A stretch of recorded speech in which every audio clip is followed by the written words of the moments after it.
already lived there with triplets. The sky over the city had darkened with the quiet promise of rain. Thick clouds loomed above the towering skyline, casting long shadows over the streets below. A black luxury car rolled through the gates of an old estate nestled on the outskirts of town, its tires crunching softly over the gravel driveway. The mansion ahead stood tall and elegant, though time had softened its once imposing grandeur. The garden, though cared for, bore signs of being lived in. Children's toys scattered near the porch, a laundry line gently swaying with small clothes. Inside the car, Daniel Cho sat straight, fingers loosely clasped on his lap. His tailored suit was spotless. His watch gleamed with understated wealth, and his jaw was set in stone. Beside him, Clara shifted with excitement.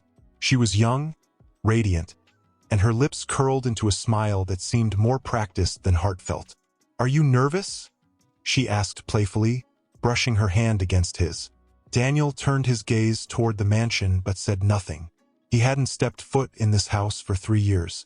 The memories came uninvited, laughter echoing in the halls, the scent of home-cooked meals, and Elena's voice calling his name. That voice, once his anchor, now felt like a ghost.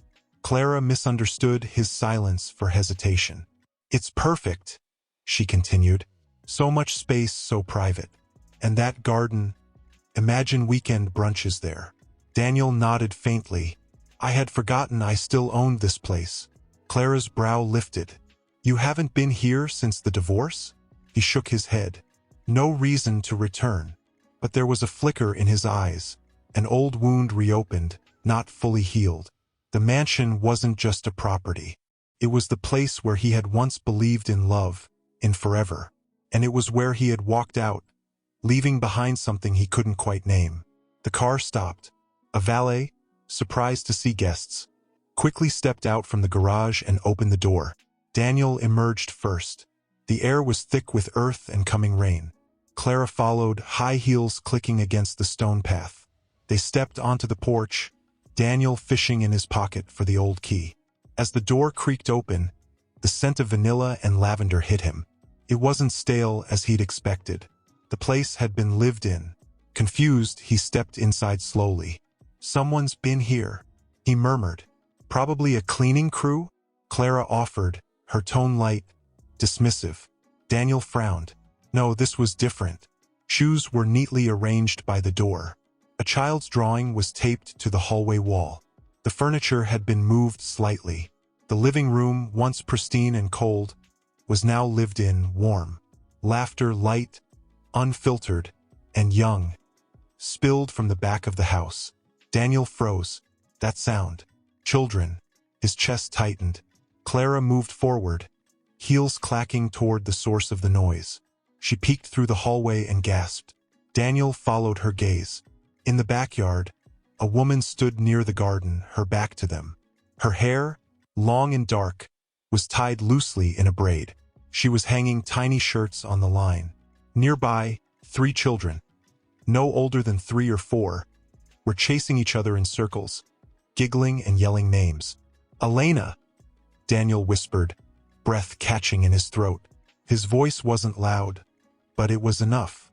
The woman turned slowly, as if time itself had slowed for her. Her eyes met his. For a moment, the world was silent. Rain began to fall, softly at first, then heavier, drenching the garden. But neither of them moved. Clara, sensing the tension, stepped back slightly. Elena's expression shifted from shock to something unreadable. Pain, defiance, and something that looked dangerously close to heartbreak. She dropped the shirt in her hands and stepped forward. "You shouldn't be here," she said, voice low and firm. Daniel took a step forward. "Elena, I didn't know." "You never do," she snapped, the fury rising now, like a storm building over years of quiet suffering. The children, sensing something different, stopped playing. One of them, a boy with Daniel's dark eyes, ran to Elena and grabbed her hand. "Mommy, who is that man?" Elena swallowed hard. Her grip on the child tightened. "No one," she said, but her voice cracked. Daniel looked at the boy. His breath caught again. The resemblance was uncanny. But he couldn't let himself believe it. Not yet. Not now. Clara, confused and now deeply uncomfortable, forced a laugh. This must be a misunderstanding. Daniel didn't know anyone was living here. He assumed the house was empty. Elena's eyes sharpened. Of course he did. Because once something stops being useful to Daniel Cho, he forgets it exists. Daniel took another step forward, soaked now by the rain pouring through the open door behind him. Elena, please. What is this? Why are you here? She tilted her head, anger burning in her eyes. Why am I here? Because this was my home. Because you left without a word. Because you erased me like I never mattered. She pointed toward the children. Did you erase them too? Daniel's heart pounded in his chest. What are you saying? Elena turned away, shielding the boy with her body as the other two came running toward her, sensing her distress. I'm saying, she whispered, that you don't get to walk in here with your new toy and pretend you're still the man you once were. You don't get to ask questions. You gave that right up the day you walked out. The rain was heavier now, blurring the edges of the moment like a dream dissolving. Daniel stood there, stunned. His world, so carefully rebuilt, so clean and controlled, was unraveling in front of him. And for the first time in years, he didn't have an answer. Clara pulled at his arm. Let's go, Daniel. This is insane. But Daniel didn't move. He couldn't. His gaze remained locked on Elena, on the children, on the life that had continued without him. A life that, somehow, still held the echoes of what could have been, if only he had stayed. And somewhere deep inside, something broke open. He hadn't just returned to a mansion. He had returned to a past he had tried so hard to forget. His lips parted, but no words came. The gravity of what he'd seen, the resemblance, the timeline, the way the little boy looked at him, it all clawed at his chest. Clara huffed beside him. This is ridiculous. You can't seriously believe any of this.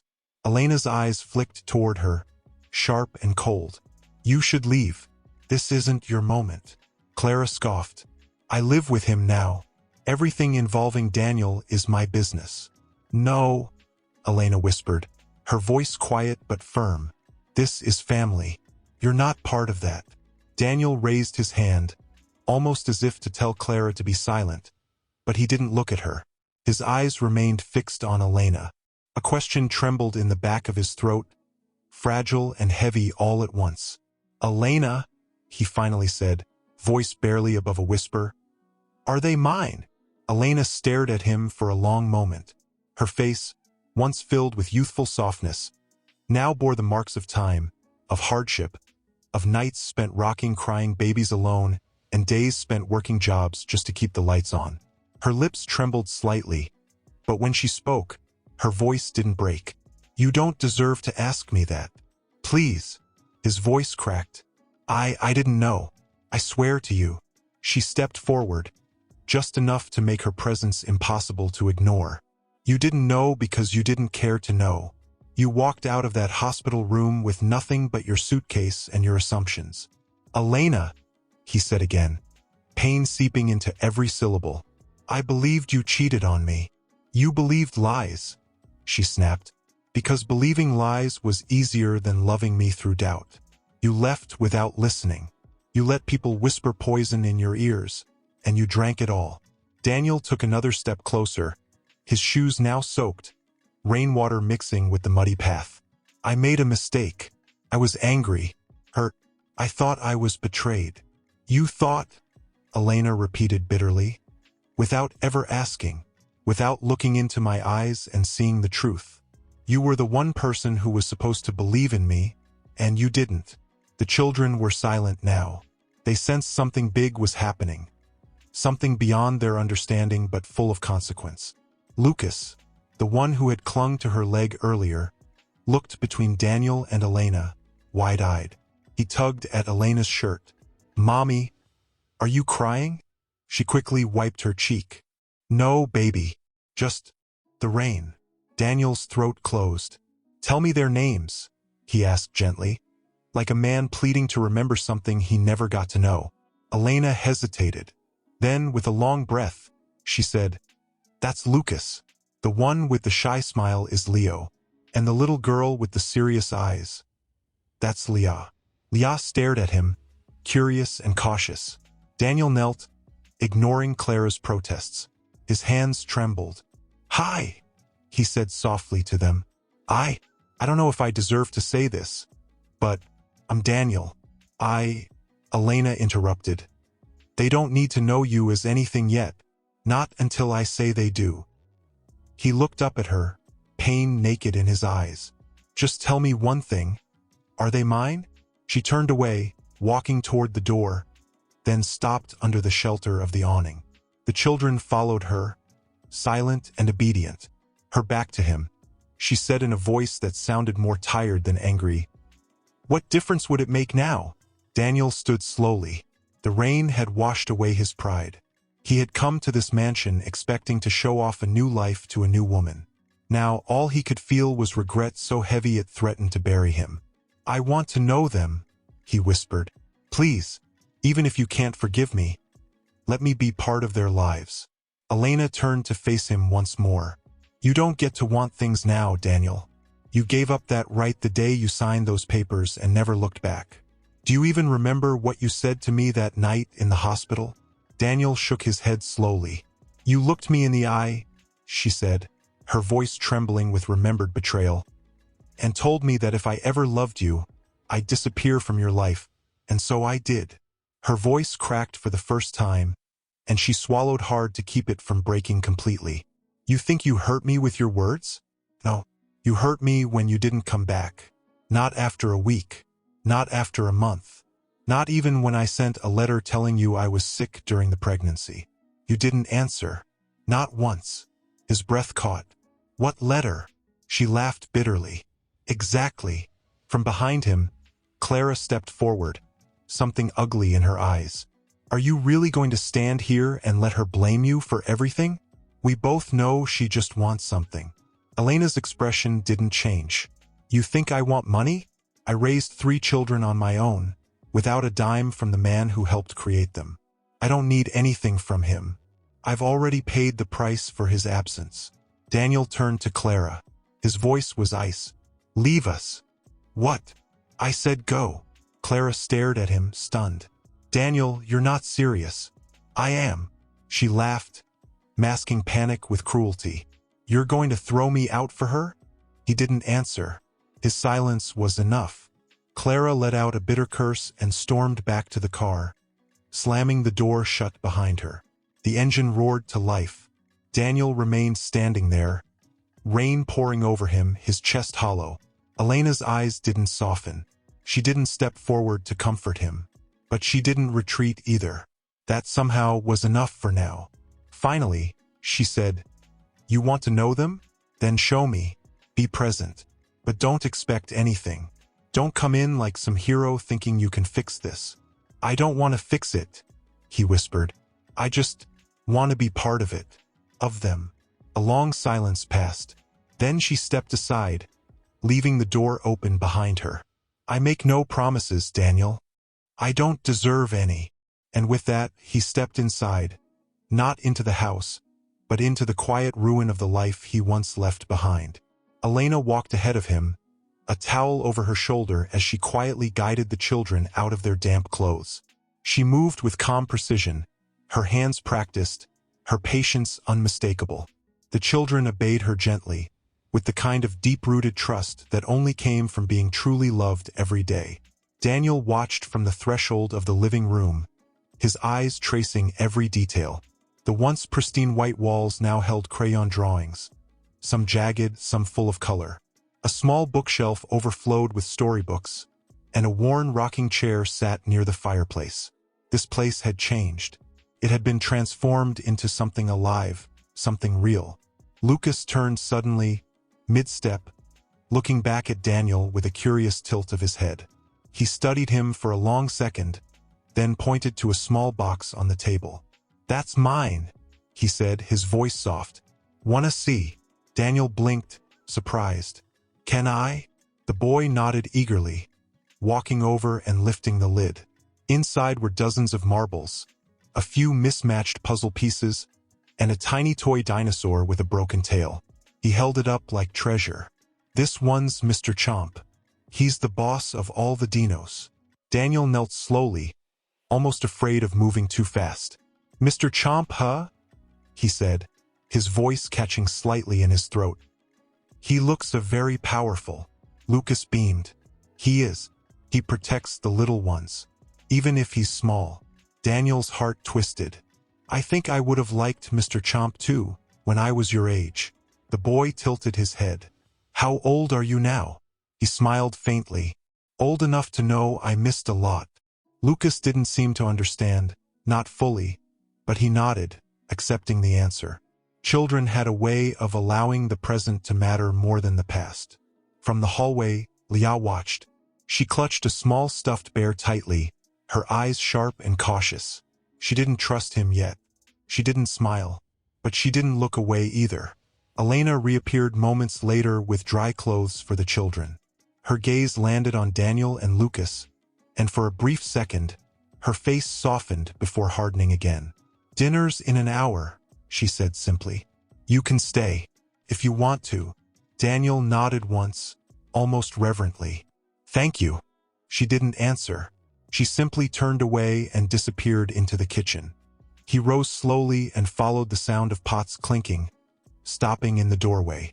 Elena stood at the stove, her hair slightly damp, sleeves rolled up. She moved with practiced ease, chopping, stirring, measuring without looking. "I used to love watching you cook," Daniel said quietly. Her hand paused for a moment, then continued. "You used to say you were too busy to eat." "I was wrong," he admitted, "about so many things." Elena didn't look at him. "Don't say those words if you don't mean to back them up." "I do mean them." Silence filled the space again. Then she said, almost too softly, "I named them alone, in a hospital room with no one holding my hand." Daniel swallowed the lump in his throat. "Why didn't you tell me? Why didn't you try again?" "I did," she said, turning to him now, her eyes shining with tears she refused to let fall. "I wrote, I begged, I sent letters, but I never had the strength to face your silence again. You made your choice, Daniel. You told me with your absence. I didn't know," he whispered, shaking his head. "I swear to you, I never saw any letter, no call, nothing, because you changed your number. You left the country. You erased me." There was no hatred in her voice, only exhaustion, the kind of tiredness that settles deep into your soul when you've had to hold everything together for too long. "I wasn't just angry," Daniel said. "I was broken. When I saw the pictures, those fake pictures, they looked so real." Her expression didn't change. "You knew me, Daniel. You knew me. And one photo was enough to make you burn everything down." He lowered his eyes. "I didn't trust you, and it's the thing I regret most in this world." Her eyes shimmered. She turned back to the pot and stirred, faster than before. "That doesn't fix anything." "I know. But the kids," she hesitated. "They deserve the truth. Someday. Maybe soon. Let me be the one to tell them," he said gently. "When the time's right, let me look them in the eyes and tell them who I am, what I failed to be, what I want to be now." Elena placed the spoon down and leaned on the counter, breathing in deeply. "They're good kids," she murmured. "Smart, kind, sensitive, but they've never had a father. I don't even know what that word would mean to them. Then let me show them." She turned to him again, arms crossed tightly. "Do you even know how to be a father?" "No," he admitted, "but I'm willing to learn. Every mistake I've made, I want to spend the rest of my life trying to fix them." Her eyes studied him, searching for the cracks, the insincerity. But what she saw was a man stripped bare. Not the arrogant tycoon the world admired. Not the cold husband who once walked away. Just a man, desperate, broken, hoping. "I'm not going to make this easy for you," she said, her voice low. "I wouldn't deserve it if you did." From behind them, laughter rang out again. Leo and Leah now tickling Lucas until he squealed. The sound wrapped around the room, warm and real. Daniel turned toward it, a small tear slipping from his eye. "They're beautiful," he said, voice trembling. "Yes," Elena whispered, her gaze softening as she looked at them. "They are. They're my whole world. Maybe one day I can be part of that world too." She didn't answer, but she didn't shut the door either. Daniel sat on the couch, a worn blanket draped over his shoulders, his hair still slightly damp. He felt out of place in his own home, as though he were a guest in the ruins of a life he once threw away. The laughter of the children at dinner had filled him with both warmth and unbearable sorrow. He had missed so much.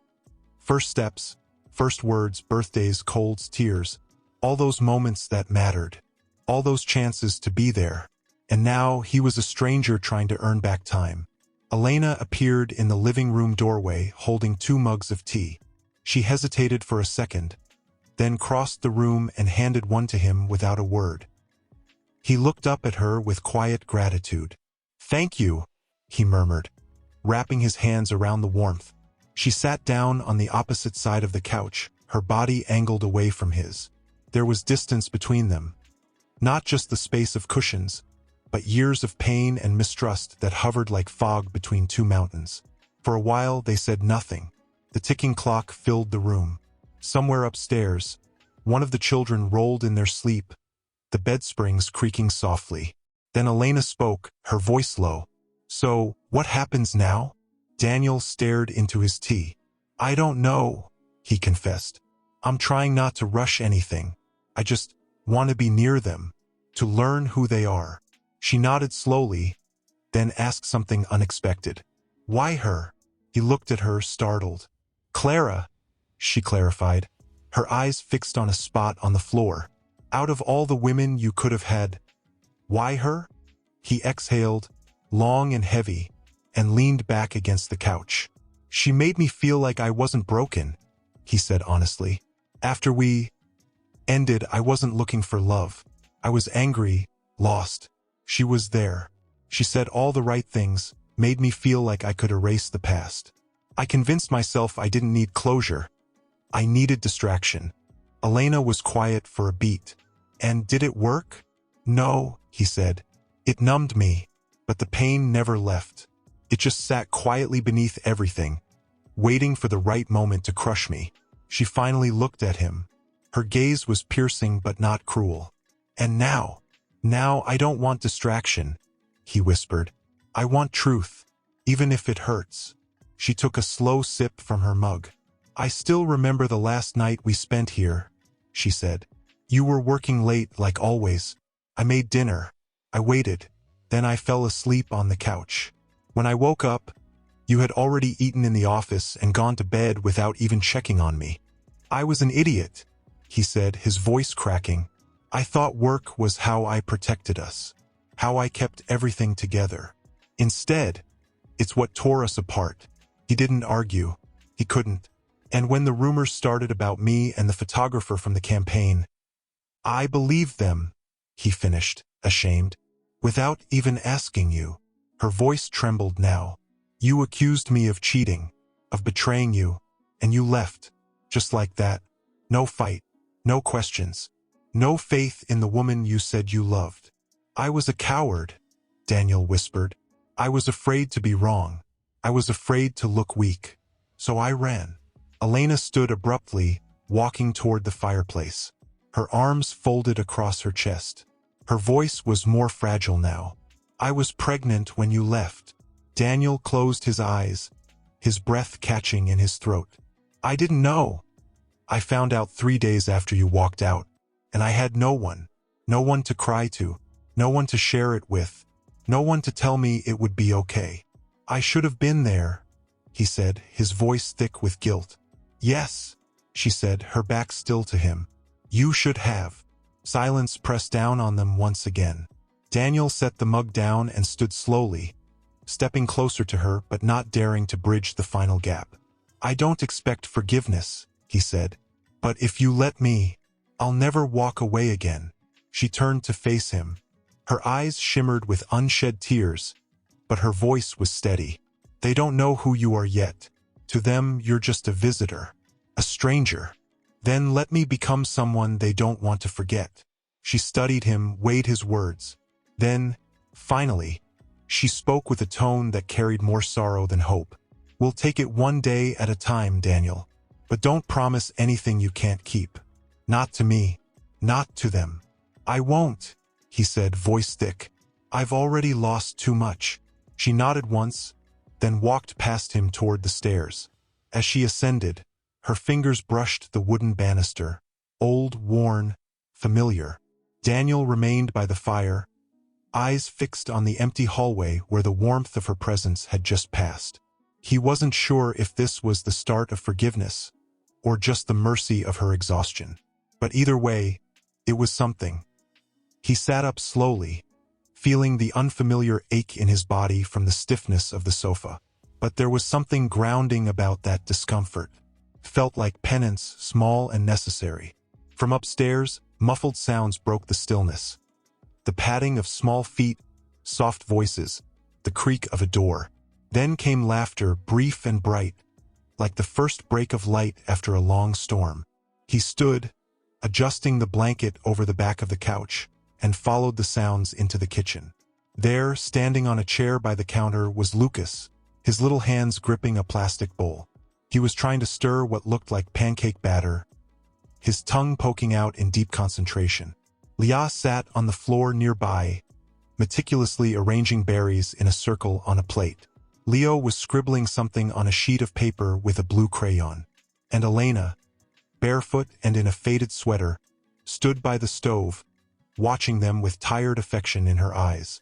The sight hit Daniel with a force he hadn't expected. It was a scene so ordinary, so intimate. He didn't belong in it, but he wanted to. Elena looked up and met his eyes. For a brief second, her gaze softened, and she gave a small nod, permission, maybe. A quiet invitation.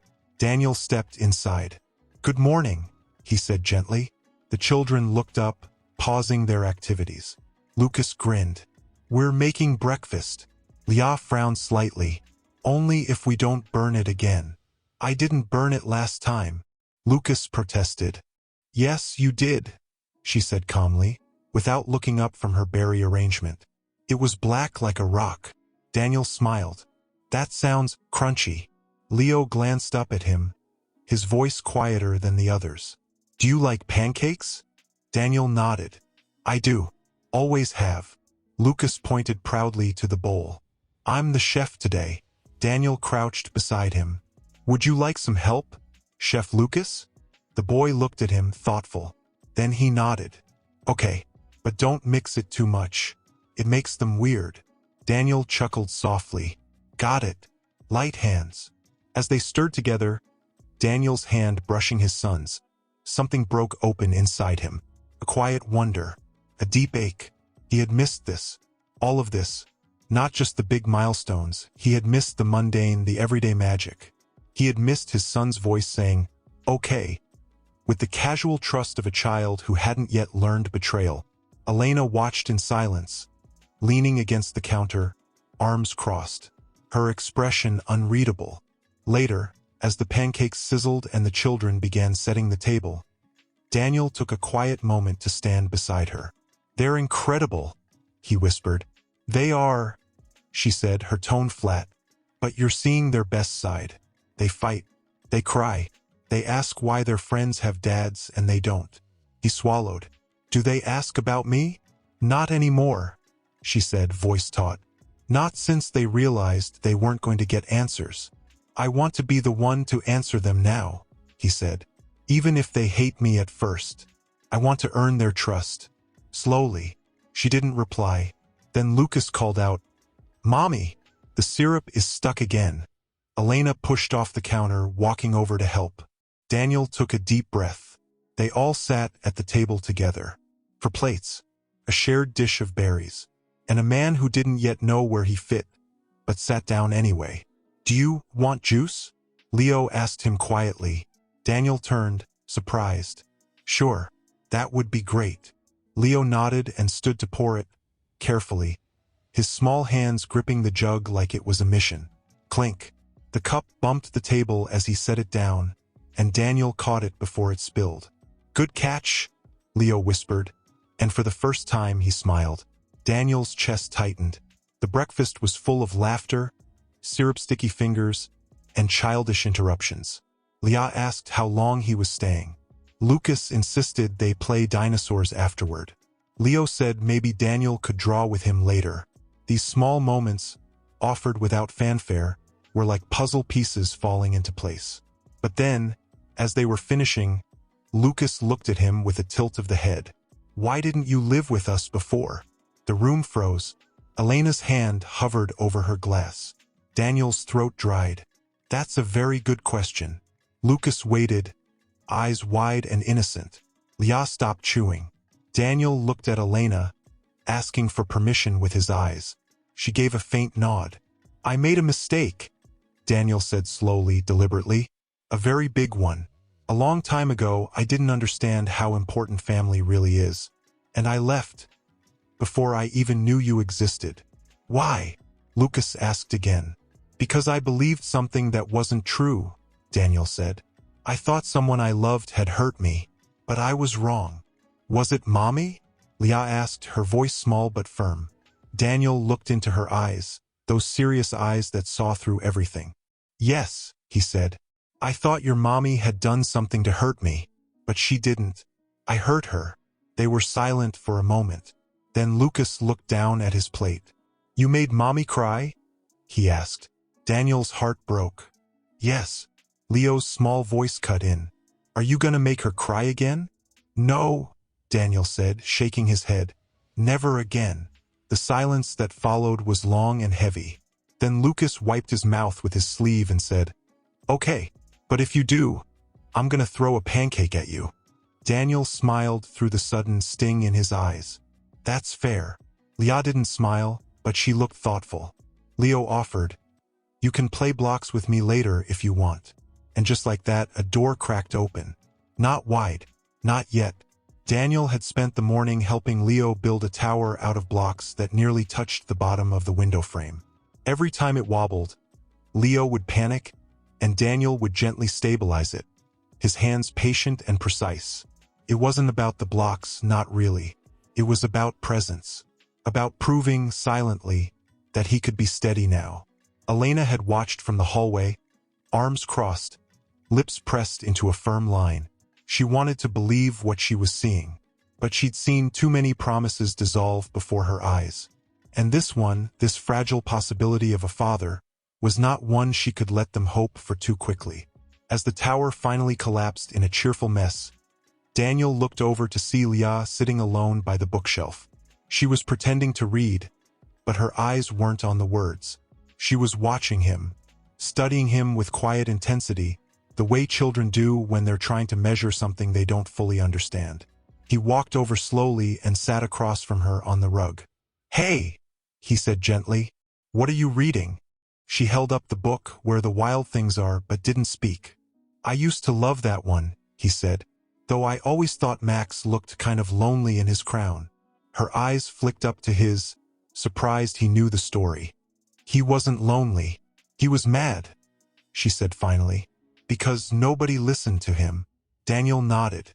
"Yeah, sometimes grown-ups forget to listen." "Huh." She looked down again. "Mommy always listens. She's the only one." Daniel felt that truth sink deep into his bones. "She's amazing. You know that, right?" Leah didn't answer. Instead, she asked, "Are you gonna go away again?" The question hit him like a punch. He shook his head. "No, I'm here now. I want to stay." She tilted her head. "Even if Mommy doesn't love you anymore?" He swallowed the lump rising in his throat. "Even then." A long silence passed between them. Then she leaned in slightly and whispered, "I don't remember you. Not even a little." Daniel smiled sadly. "That's okay. I remember wishing I had a daughter once. I just didn't know I already did." That answer seemed to satisfy something in her. She didn't smile, but she nodded. Quiet acceptance. For now. But not far away, someone else was watching too, through the iron gate just outside the property. Hidden by tall hedges and the tinted glass of a sleek black car, Clara sat in the passenger seat, sunglasses covering her eyes, though her lips were tight with fury. He didn't answer his phone again? She snapped. The driver, a man with a sharp suit and colder expression, shook his head. He hasn't left since yesterday. She clenched her fists. This wasn't supposed to happen, she muttered. The man beside her said nothing. He only watched the house with interest. I gave him everything, Clara hissed. I stood by him when no one else did. And now he's throwing it away for that woman and her kids. They're his kids, Clara. No, she snapped. They're her weapon. I see exactly what she's doing. She waited. She hid. And now she's manipulating him, making him feel guilty. The driver raised an eyebrow. And you weren't manipulating him when you forged the evidence of her affair? Clara turned slowly to glare at him.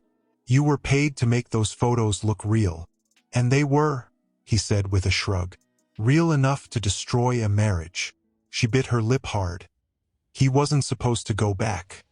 He was supposed to bring her down, not fall in love with the mess he left behind.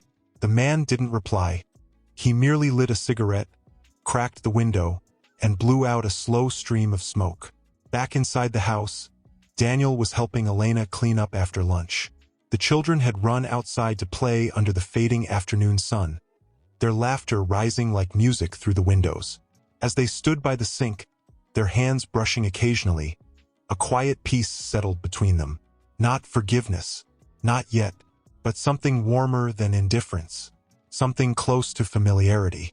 You've changed, Elena said suddenly. Daniel glanced at her. Not enough, I think. She shook her head. You're slower now. You listen. You're softer. He smiled faintly. I had to break into pieces to become someone worth being. She didn't respond right away. Then, very softly, they like you. I don't deserve that. No, she agreed. But they don't care about what you deserve. They care about what you do next. Outside, Leo tripped and fell on the grass. Before Daniel could move, Elena was already at the door, but stopped when Leo stood on his own, brushing off his pants and laughing. He's strong, Daniel said. They all are, she replied. They had to be. He looked at her, something painful stirring inside him. Did you ever hate me? Her eyes met his, unwavering. I did, for a long time, especially at night, when one of them had a fever and I was alone, holding cold compresses and praying they'd breathe right. Daniel swallowed hard. But then one day, she continued, I realized hating you didn't heal me. It didn't feed them. It didn't give them birthdays or bedtime stories. So I let the hate go. Not for you. For them. He reached out slowly, brushing a small curl from her cheek that had fallen loose. Elena, if I could go back. But you can't, she said, stepping back. And neither can I. A sudden honk from outside made them both flinch. Daniel peered through the window. The children had stopped playing. A strange car sat idling by the gate. Elena's eyes narrowed. Do you know who that is? No, he said quietly, heart beginning to thud. But a chill ran through him as he watched the tinted window roll down and saw Clara's unmistakable silhouette. Elena came closer, her arms folded tightly across her chest. Her gaze followed his, landing on the vehicle. That's her, she said. Not as a question but a statement wrapped in ice. Daniel nodded once. Clara. Elena's voice turned quiet, almost too controlled. What is she doing here? I don't know, he said honestly. I didn't tell her I was coming back. I haven't answered her calls since yesterday. She narrowed her eyes. You think she just magically found you here? Daniel's silence was answer enough. Outside, the car door opened, and Clara stepped out slowly, deliberately. Her heels clicked sharply against the pavement as she approached the gate, every movement calculated. Her designer coat clung to her like armor, and her red lipstick was as flawless as ever, masking what Daniel knew was something far more dangerous underneath. She's not going to make this easy, Elena said under her breath. Daniel turned to her. I'll talk to her. Alone. No, Elena's tone sharpened. Not near my children. Not near this house. If she's here to cause problems, she doesn't get an invitation inside. He hesitated, then nodded. All right. He grabbed his coat and stepped out into the cold, crossing the yard toward the gate. The children, sensing the shift, had stopped playing and stood silently behind the porch railing, eyes wide. Stay with them, he told Elena softly before walking away. The moment he reached the gate, Clara leaned in, her smile brittle and too wide. There you are, she purred. I was starting to think you'd forgotten about me. I didn't forget, he said quietly. I just didn't want to be found. Clara's smile faltered. You weren't answering your phone. I needed space. To do what? She snapped, the softness vanishing. Move into your ex-wife's house? Reunite with her kids like nothing ever happened. They're not her kids, Daniel said, his voice growing steadier. They're my kids. Clara's face froze. Excuse me? You heard me, he said. Triplets. Mine. I left before I knew she was pregnant. She took a step back, arms wrapped around herself now. That's convenient. It's the truth. Clara's expression shifted. Anger, panic, disbelief all warring for dominance.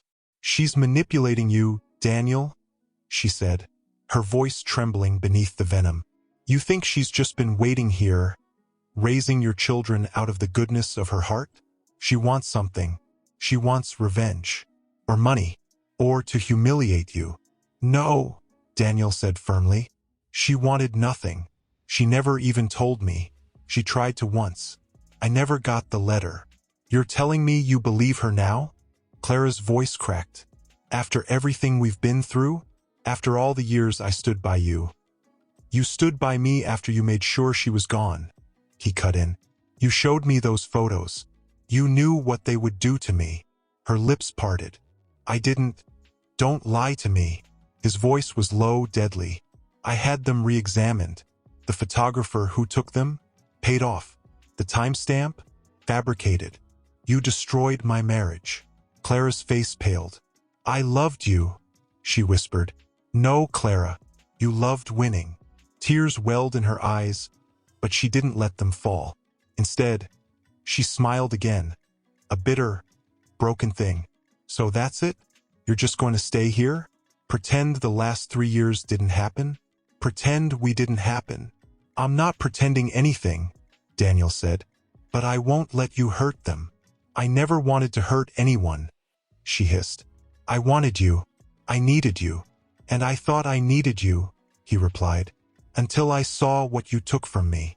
She stared at him for a long moment, and then her voice turned quiet, too quiet. You're going to regret this. Maybe, he said, but at least this time, I'll regret it for the right reasons.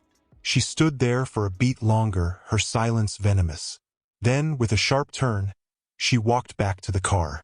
The door slammed, and the engine roared to life. The tires screeched softly against the gravel as she disappeared into the distance. Daniel stayed at the gate for a while, his breath fogging in the chill. The weight of what had just happened settled heavily on his shoulders. Clara was gone, for now, but that look in her eyes, it promised she wouldn't stay gone. When he turned back toward the house, he saw Elena standing on the porch, the children behind her. The wind ruffled her hair, and her eyes searched his face for answers.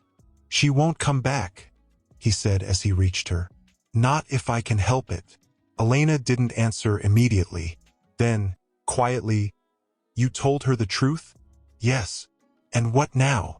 Daniel looked past her at the children, who were pretending to chase each other again, trying to bring back the warmth of a moment that had been stolen by tension. I stay, he said, and I protect what I failed to before. Elena stared at him, still unsure whether to believe in his conviction.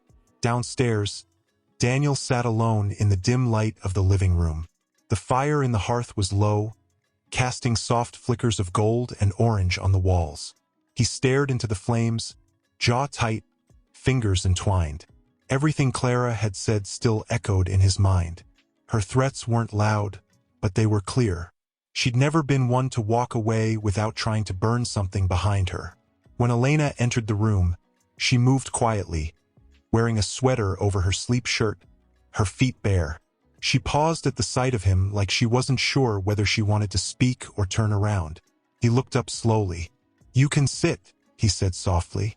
"I don't bite." She let out a breath, half a tired sigh, and walked over, lowering herself onto the armchair across from him. The silence stretched between them like a fragile bridge. "She's not going to let this go," Elena said finally. "You know that, right?" "I do. She's not just hurt, Daniel. She's angry and dangerous." He nodded. "I saw it in her eyes." Elena leaned forward, elbows resting on her knees. "I need to ask you something, and I want the truth. All of it." He braced himself. "Go ahead. When you left 3 years ago, was it only because of the photos?" Daniel hesitated. His eyes didn't leave hers. "No," he admitted. "The photos were the final straw. But I was already halfway out the door before they arrived." Her face didn't move, but he could see the pain flash in her eyes. "I was lost," he continued.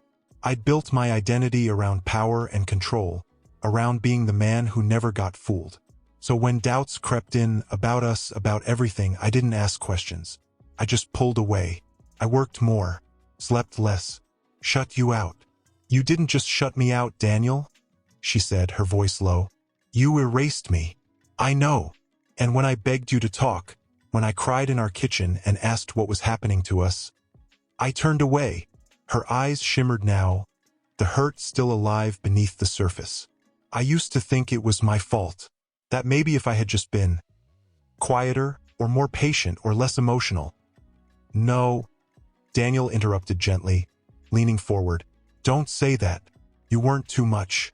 I was too little, too cowardly to love you the way you deserved." She blinked fast, her jaw trembling slightly. "You know what the worst part was?" He didn't answer. "It wasn't the loneliness. It wasn't the silence. It was the feeling that I had become invisible. That the man who once looked at me like I was his entire world could now pass me in a hallway and not even see me." Daniel closed his eyes, the pain in her voice cutting deeper than any punishment he'd ever endured. "I hated myself for still loving you," she whispered, "even when you didn't love me anymore." He opened his eyes and reached across the small table between them, not to touch her, but to place something there. A photo, old and worn. She stared at it. It was them years ago, laughing on the back steps of the mansion, covered in paint from trying to decorate the nursery before the babies came. Her cheeks flushed, his eyes locked on hers like no one else existed. "I never stopped loving you," Daniel said, "but I stopped knowing how to show it, and I let pride kill everything." Elena stared at the photo, her expression unreadable. "So what do you want now?" He looked up at her, his voice quiet but full of conviction. "A second chance. Not to fix the past, but to do better with what's left." She leaned back in her chair, folding her arms tightly around herself. "I don't know if I have anything left to give you.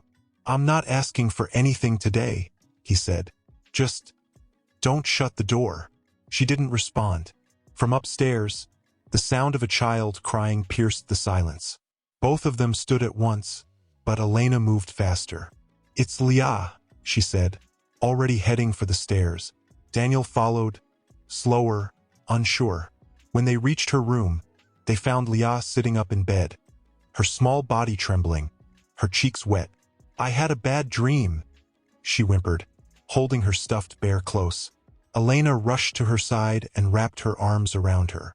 "Sure, it's okay, baby. Mommy's here." Leah's eyes, swollen and scared, turned toward Daniel. "You were gone," she sobbed. "In the dream, you were gone again." Daniel froze. "I'm not," he said gently, stepping into the room. "I'm here." She looked at him, uncertain. "Can I sit?" he asked. Elena looked at her daughter, then gave a small nod. Daniel sat on the edge of the bed, careful, his voice low and soft. "I know I was gone before," he said. "But I promise you, Leah, I'm not going anywhere now." She stared at him, still holding her bear like a shield. "Do you pinky swear?" she whispered. Daniel hesitated for a moment, then lifted his hand, pinky outstretched. She slowly reached forward and hooked hers around his. "I promise," he said. She nodded and lay back down, still clutching her bear, but her breathing slowing. Elena stood by the door, watching, her hand over her mouth. When they stepped out of the room, she didn't speak right away. She simply looked at Daniel, something raw and complicated in her gaze. "You made a promise tonight," she said. "I know. You better not break it." "I won't. You're going to regret this." The house stirred slowly. Elena came down first, her expression tired, her shoulders tight. She moved through the kitchen with the same silent grace she always had, but something was different. Her guard was higher now. "You didn't sleep," she said, not even looking at him. "I couldn't," he replied, his voice rasping. "Too much in my head. You and me both." He stepped closer. "Are you okay?" Elena didn't answer right away. She poured herself coffee, then turned to face him, eyes unreadable. "She was watching us," she said finally, "from her car. Yesterday, before she came to the gate." Daniel felt a chill crawl down his spine. "I saw her, before I walked out. She wasn't just angry, Daniel. She was calculating. I know. She'll come back. You understand that, don't you? She'll try something. She's not done with you." He nodded slowly. "Yes, I've been thinking about that all night." She leaned against the counter, gripping the edge. "And the kids? They're just starting to open up to you. I can't let someone like her get near them." "She won't," Daniel said. "I won't let that happen." "You might not have a choice," she snapped, her voice suddenly breaking. "You opened that door years ago, and she walked right in. You think she's going to walk out just because you asked her to?" His chest tightened. "I'm trying, Elena. I'm trying to undo what I did. But I know it won't be clean. I know there's damage." She turned away, swallowing back emotion. "Just make sure we're not the ones who end up paying for it." Before he could answer, a crash came from upstairs, then small footsteps. "Moom!" Lucas's voice rang out. Elena rushed up the stairs with Daniel right behind her. In the hallway, Lucas stood outside the bathroom, wide-eyed, holding something in his hands. "I found this on the floor," he said, holding out a phone. It wasn't his, or his mom's. It was sleek, black, and unfamiliar. Elena took it, her hands trembling. "That's not mine," she said, flipping it over. There was a red sticker on the back. Daniel's stomach dropped. "That's Clara's," he said. Elena looked at him, horrified. "You let her inside the house?" "No, never. I swear. I was with her at the gate. I never let her in." "Then how did her phone end up in my hallway?" Daniel looked around slowly.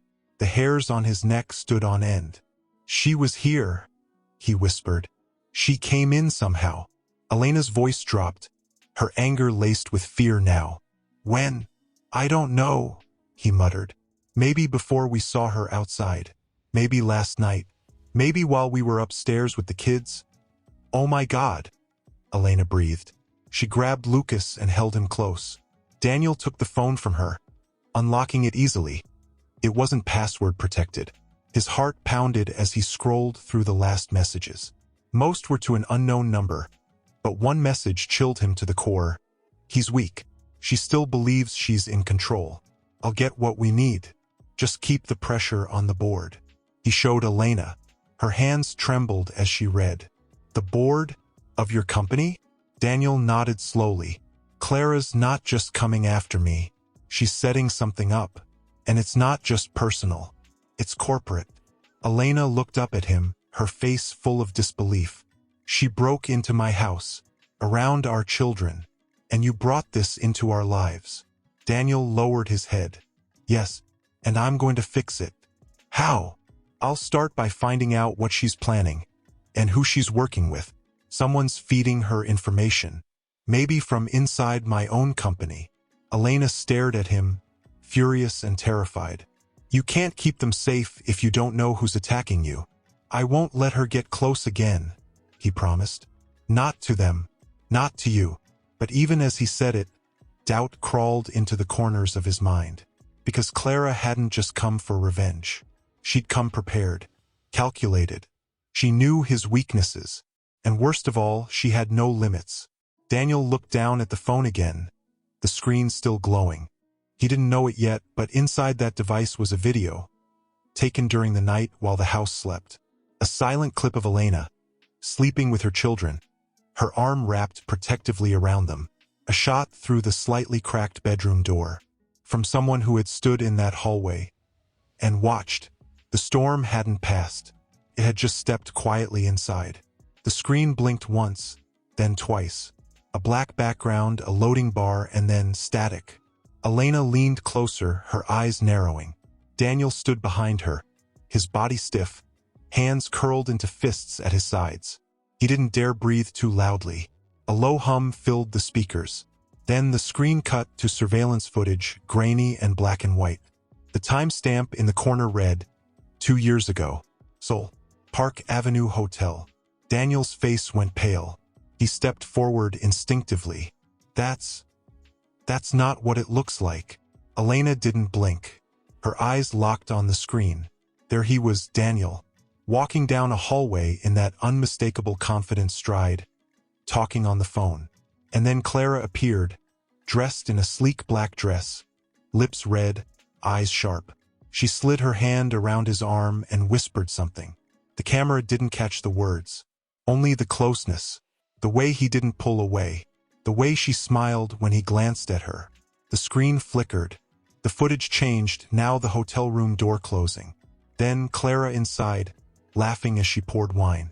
Daniel on the bed, face in his hands. He looked exhausted, broken. Elena's mouth opened slightly, but no words came. Daniel leaned forward.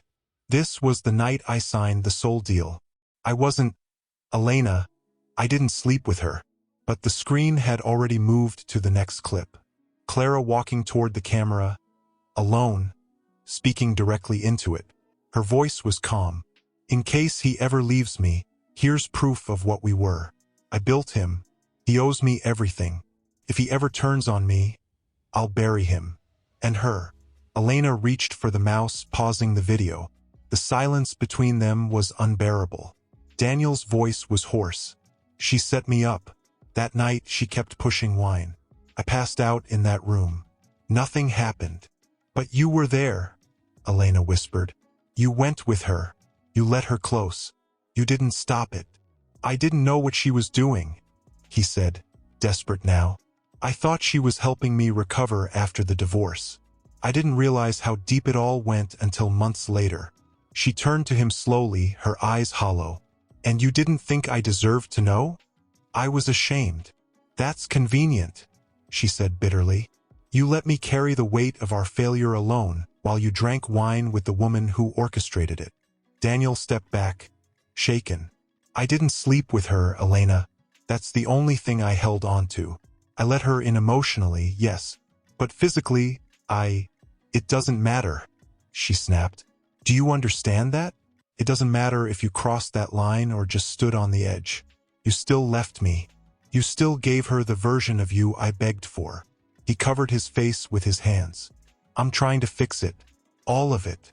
And now she's threatening my family, she said. Our children. Daniel looked up, his face stricken. I won't let her touch them. But you already let her near you, she said coldly. And that's how she found her way here. The room grew unbearably quiet. Elena closed the file and pulled the USB from the drive. What are you going to do? He asked. She looked at the small device in her hand. I'm going to protect my children, even if that means protecting them from you. His heart dropped. Elena, please. I need time, she said, stepping back. You can still be in their lives, Daniel. I won't take that away. But this? You and me? I can't pretend this didn't happen. Not again. She turned and walked out of the room, leaving Daniel standing in the dim light of the monitor, his own face frozen on screen behind him, a ghost caught in someone else's trap. He sank into the chair, the air thick with regret. Outside the room, he heard the children laughing, completely unaware of the storm swirling just outside their innocence. The hallways, questions asked without fear. But Elena, she had withdrawn. She no longer looked at him the same way, not even with anger. What replaced it was worse, caution. Like he was someone she had to protect herself from, rather than someone she once loved. That morning, he found himself in the backyard, sitting beneath the old maple tree. The kids were inside finishing their breakfast. Leo had drawn a picture of their family, four stick figures and a fifth one, taller, standing slightly apart. When Daniel asked who that was, Leo shrugged and said, "You, I think, but I wasn't sure if you stay." Daniel hadn't answered. He couldn't. Elena stepped outside quietly, her arms crossed against the breeze. Her eyes were tired, her expression unreadable. "We need to talk," she said. Daniel stood, heart thudding. "Yeah, we do." She gestured to the bench under the tree. "Sit with me." They both lowered themselves onto the worn wooden seat. The wind stirred the leaves above them, casting shifting shadows over their faces. "I've thought a lot about what I saw," she began, voice quiet, firm. "About that video, about you and Clara, about how close you let her come. I never meant for it to get that far," he said immediately. "I was broken, Elena, and I let the wrong person fill the cracks." She looked at him, her face full of quiet fury. "Do you think being broken is an excuse? Because I was broken too, Daniel. I was shattered, and I didn't destroy anyone to feel whole again." His eyes dropped. "You're right. You're absolutely right." The silence between them stretched like a wound reopening. "Do you regret coming back?" she asked suddenly. His head shot up. "What? This? The kids? Do you regret stepping back into all this?" He shook his head quickly. "No, never. If anything, I regret every day I stayed away." She studied him carefully. "Then why does it still feel like you're holding something back?" "I'm not," he said, almost too fast. Then slower. "At least, I don't want to be." "Then tell me everything. All of it. Because I'm tired of finding out your truths through Clara's traps." He hesitated, then took a breath that seemed to come from deep inside. "I didn't just walk away from you because of the photos.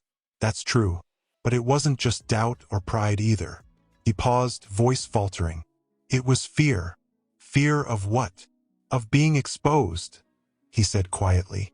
"Of failing as a husband, as a man. My father was hard, cold. Everything was a transaction to him. Love, attention, even kindness. I told myself I'd never be like him.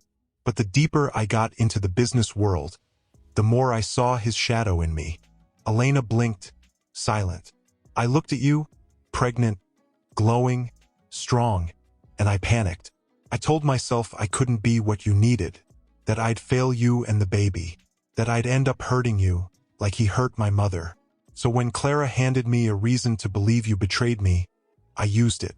Because it was easier than staying and risking becoming him." "You're not your father," she said softly. "I know," he whispered. "But I didn't back then.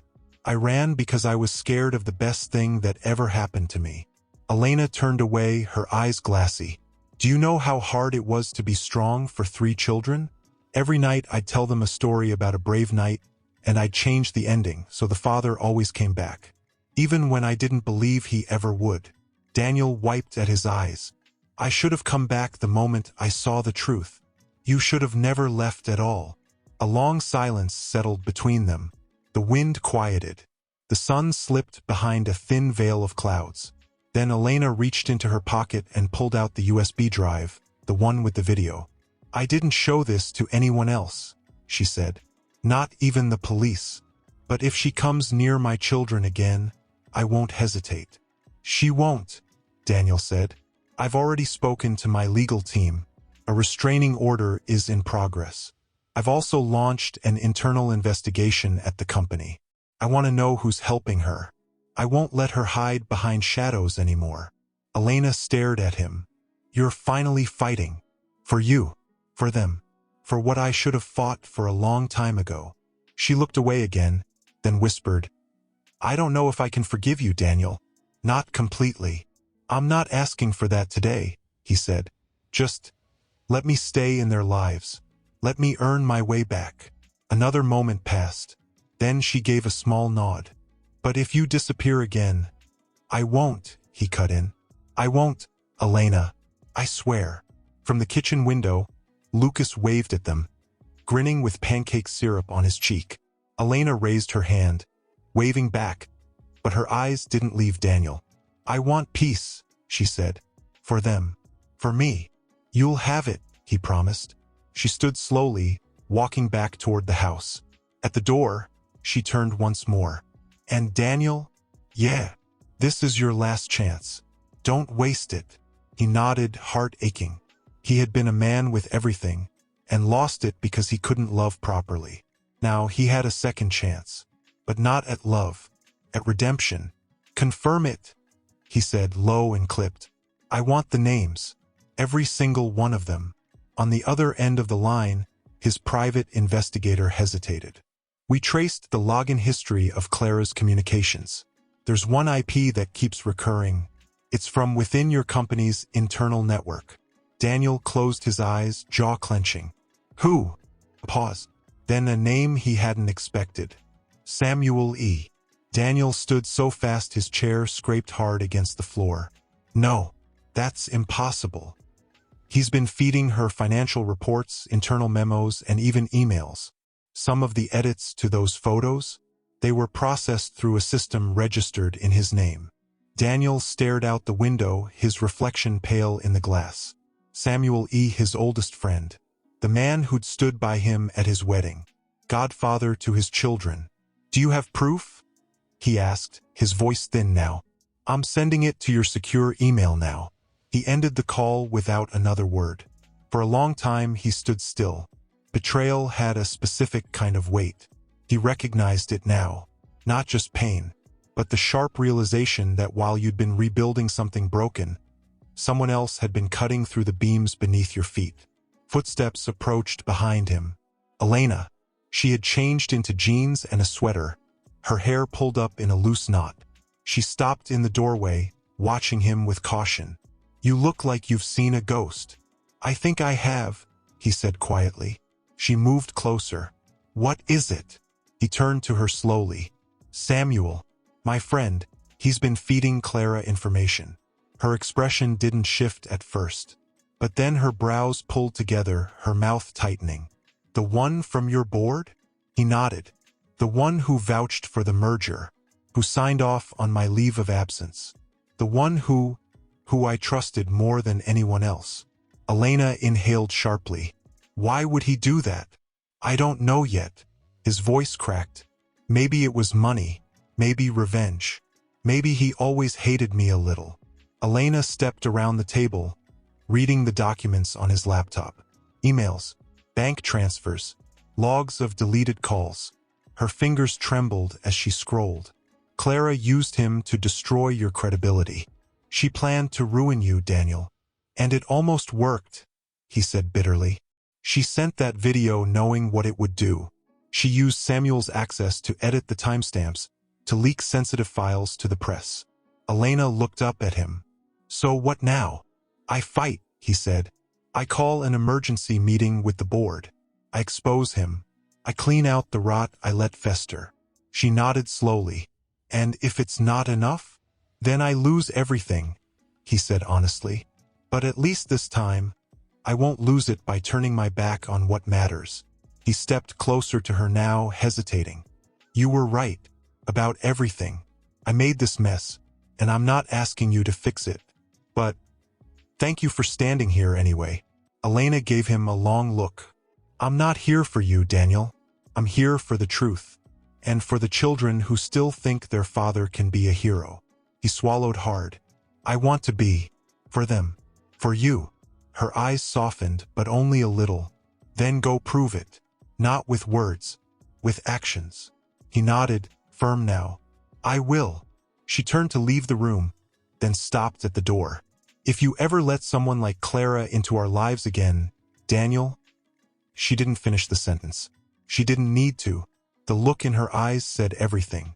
Daniel stood alone again, the documents before him, his world shifting beneath his feet. But this time he wasn't running. Daniel stood at the head of the table, both hands pressed against the cool surface as he looked out at the people who had helped him build everything. He wasn't wearing a suit today.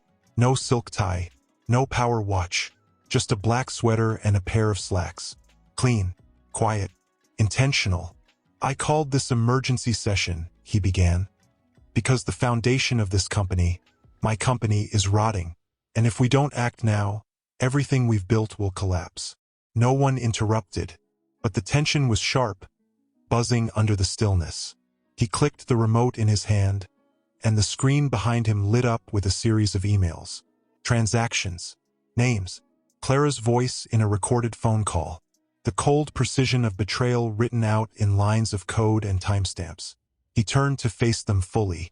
Samuel E., he said, board member, my closest advisor, the man who sat next to me when we signed the Soul merger, has been feeding confidential information to Clara No. A murmur rippled through the room. Daniel raised a hand. It gets worse. Click. Another screen. Surveillance from the company's internal system. Samuel's login. Unauthorized access to encrypted files.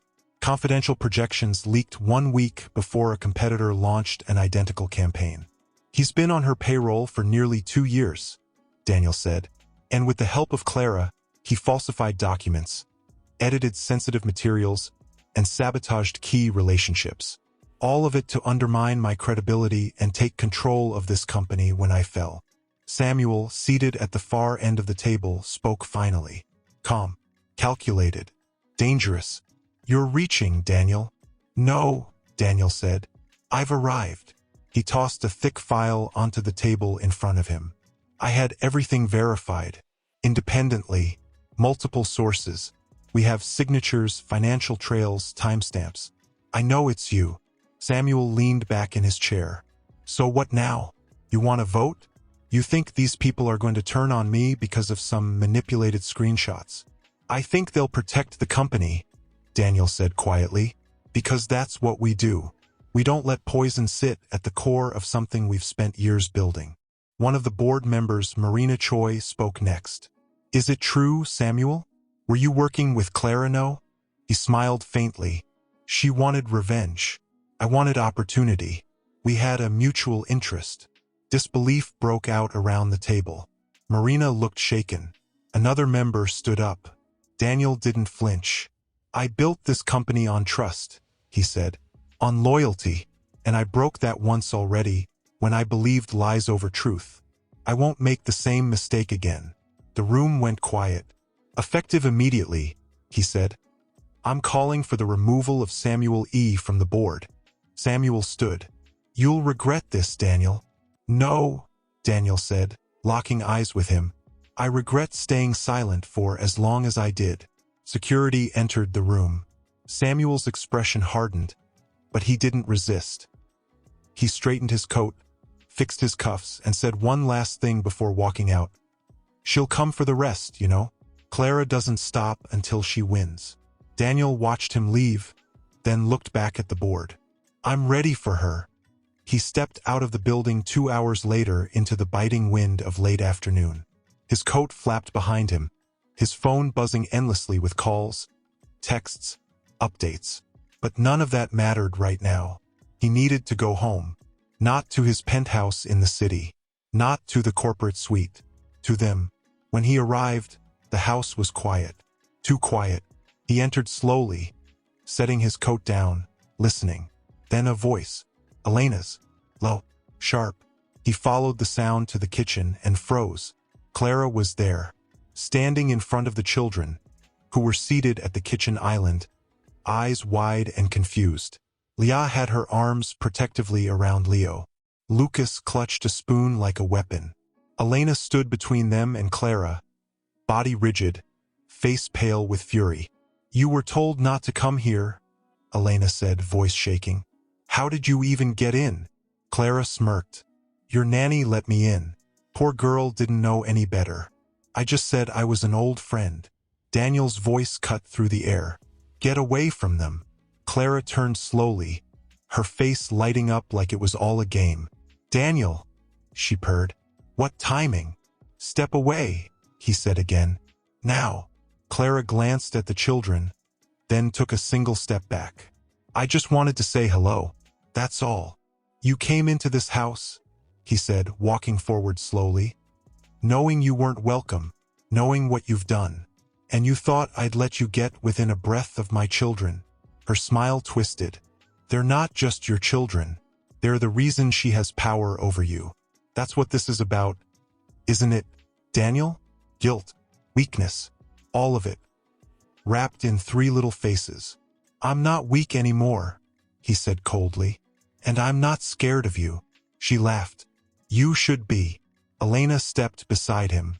"Leave, and if I ever see you near them again, there won't be a warning. There'll just be police." Clara's eyes glittered with fury. "You've both made your choice." "We have," Daniel said. "Now make yours." She looked around the kitchen one last time, her gaze lingering on the children, then turned and walked out. Daniel stood there, chest heaving, the air around him crackling with rage and fear and something else, relief. The children rushed to Elena, their questions tumbling out too fast to answer. Daniel stepped closer, kneeling beside them. "Are you all right?" Lucas nodded, still gripping his spoon. "She was weird," Leah whispered. "Why did she say she knew us?" Daniel met her eyes. "Because some people lie when they don't get what they want," he said gently. "But I'm here now, and I won't let her hurt you." Leo reached out, tiny fingers wrapping around Daniel's. "We believe you." And in that moment, surrounded by all that he almost lost, Daniel knew the war wasn't over. But his side? Elena stood in the hallway, hands gripping the edge of the wall, her chest rising and falling as she stared down at the floor. The children were in the living room now, distracted with a movie, their voices low, occasionally asking questions she couldn't yet bring herself to answer. Daniel approached her slowly, his voice rough from the weight of what he'd just seen. "I didn't know she would come here," he said. "I swear." Elena didn't move. "She walked into our home, Daniel. Sat across from our children like she belonged there." "I know. You promised she wouldn't get near them again." His heart thudded. "And I failed. I'm so sorry." She looked up at him now, her eyes not angry, worse. They were full of betrayal. She looked at them like they were pawns, like they were tools she could use to hurt you. "I saw it too. She said I was manipulating you," Elena whispered, her voice trembling. "That I've been waiting all this time to use the kids against you. Do you believe that?" His chest ached. "No, I never believed that. Because it sounded like something you used to think," she said, a bitter smile ghosting her lips. "That maybe I was keeping them from you out of revenge. I used to think a lot of things," he admitted, "back when I was someone else." Tears shimmered in her eyes now, though she didn't let them fall. "I was holding my breath the entire time she was in this house. I kept thinking, what if she says something to them? What if she hurts them? What if she ruins everything they've started to believe in again?" Daniel stepped closer, gently placing a hand on the doorframe beside her. Not touching her, just grounding himself. "She won't come back," he said. "There's a full restraining order filed now. Police reports. The nanny's statement confirms she lied to get in. I've already contacted security. They'll be watching the house. She's not going to get close again. Not physically." Elena turned to him, voice sharp. "But she already got close. Emotionally. She got in your head before she ever stepped foot in this house. You let her be a part of your life for years, Daniel." "I know," he said quietly. "And every day since I left Seoul, I've been trying to cut her out. Not just from my business, but from my mind. From the way she twisted how I saw the world. How I saw you." A silence grew between them again, one thick with all the words she didn't want to say. "She almost took everything," Elena said, her voice cracking now. "Not just the company, not just you. She almost took the first tiny pieces of trust the kids started giving you. Do you understand that? If they had heard her say something cruel, if they had believed it, even for a second, they would have shut you out again." Daniel looked down, shame flooding him. "I know, and I'm scared they still might."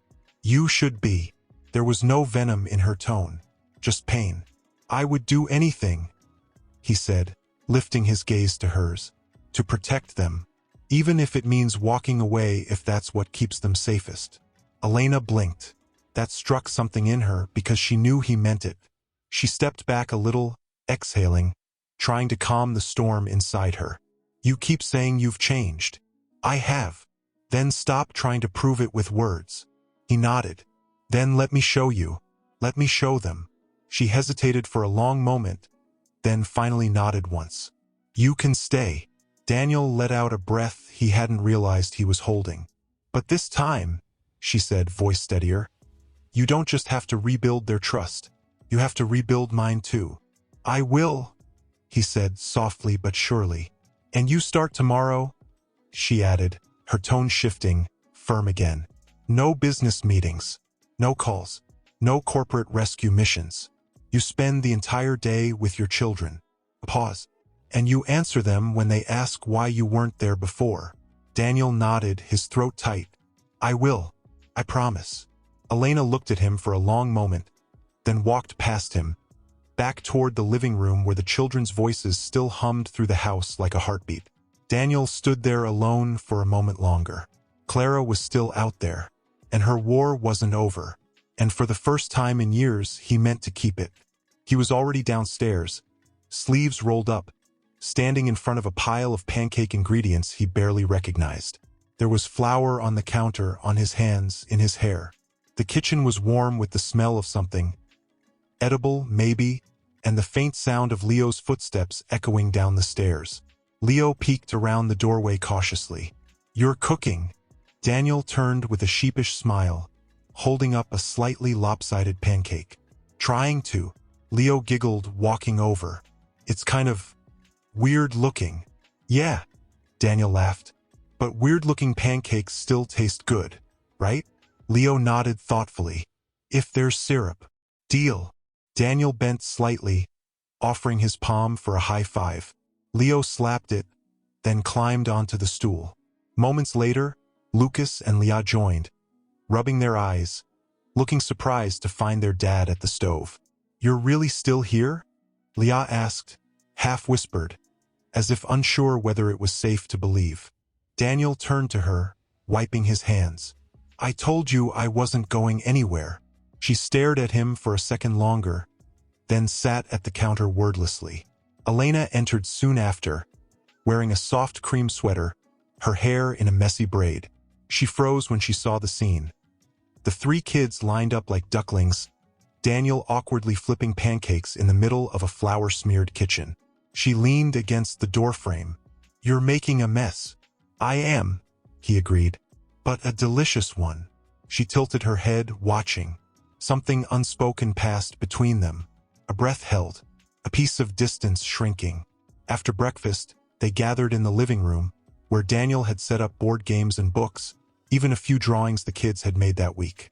The air felt lighter, warmer. Then came the question. Daddy? Lucas asked, legs curled beneath him on the carpet. Why weren't you here when we were born? Elena, sitting nearby, went still. Leah looked up sharply. Leo put his crayons down. Daniel's heart pounded. The moment had come. He knelt down in front of them, leveling his eyes with theirs. That's a really important question, he said gently. And you deserve the truth. The kids were quiet, waiting. When your mom was pregnant with you, he began, his voice trembling. I made a mistake. A big one. I believed something that wasn't true. I thought your mom didn't love me anymore. I thought she had betrayed me. And instead of talking to her, or asking her what was really happening, I left. Why? Leah asked, her voice sharp. You didn't believe her? I was afraid, he said. Afraid of being wrong. Afraid of not being enough. And that fear made me choose something awful. I walked away from the best thing I ever had, your mother. And I didn't know she was carrying you. Leo's eyes welled slightly. So you didn't want us? Daniel shook his head fiercely. No, that's not true. I didn't know about you. And when I found out, when I saw you for the first time, I wanted to be your father more than anything. But you were gone for so long, Leah whispered. I know, he said, his voice breaking. And I can't get that time back. I can't fix the birthdays I missed or the times you needed me and I wasn't there. But I'm here now, and I will be here every day. If you let me." Lucas reached for his hand slowly, then looked up. "Do you promise?" "I pinky swear," Daniel said, holding out his hand. Lucas wrapped his finger around his.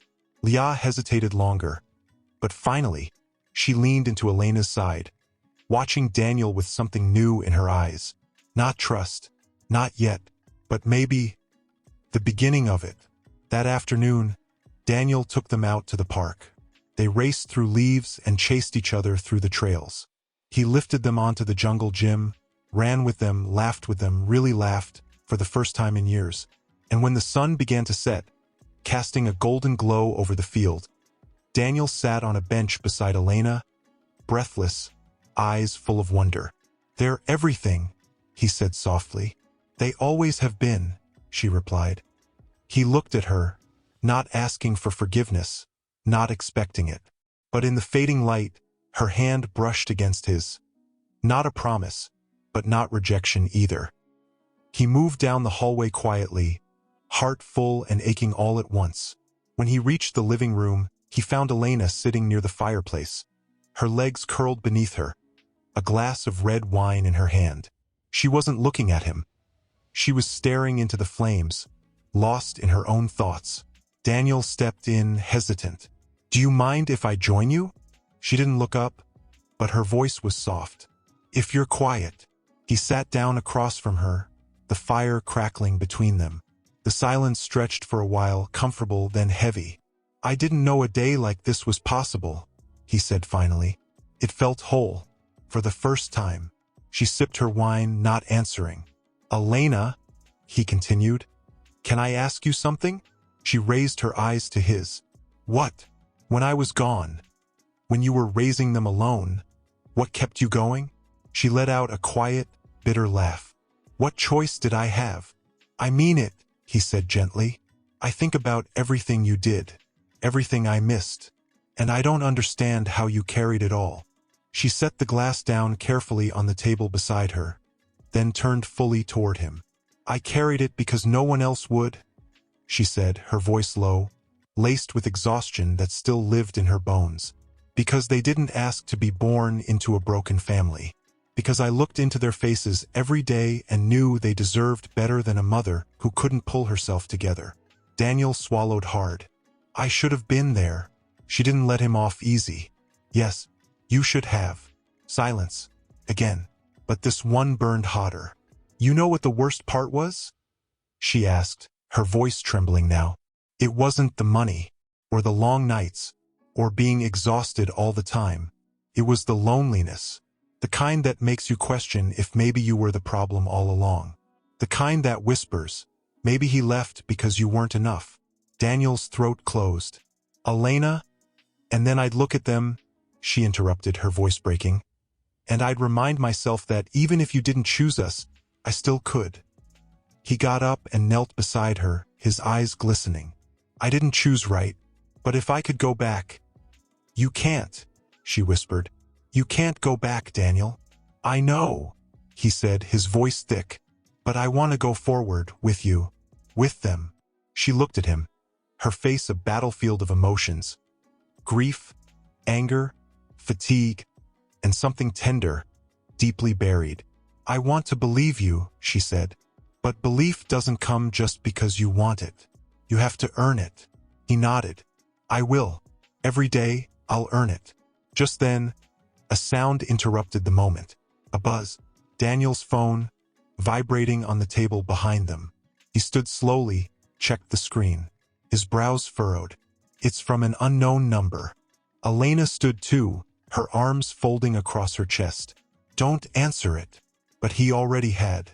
"Hello." The voice on the other end was distorted, but unmistakable. "You think this is over, Daniel?" His blood ran cold. "Clara, you embarrassed me. You humiliated me. You made me into the villain." "You are the villain," he said through clenched teeth. "You think a restraining order scares me? You think the boardroom matters now?" Elena stepped closer, eyes locked on his. "Put it on speaker." He did. I was never going to let you walk away clean. You took everything from me. But you forgot one thing. People like us don't get happy endings. Not without blood. Elena's face paled. What does that mean? Tell her I said thank you, Clara continued, her voice cold. For making you weak. For making you human. The line went dead. Daniel lowered the phone slowly. Elena whispered, She's going to do something. He looked at her, chest tight. I know. And outside, beyond the walls of that home, where love was finally beginning to breathe again, a shadow moved.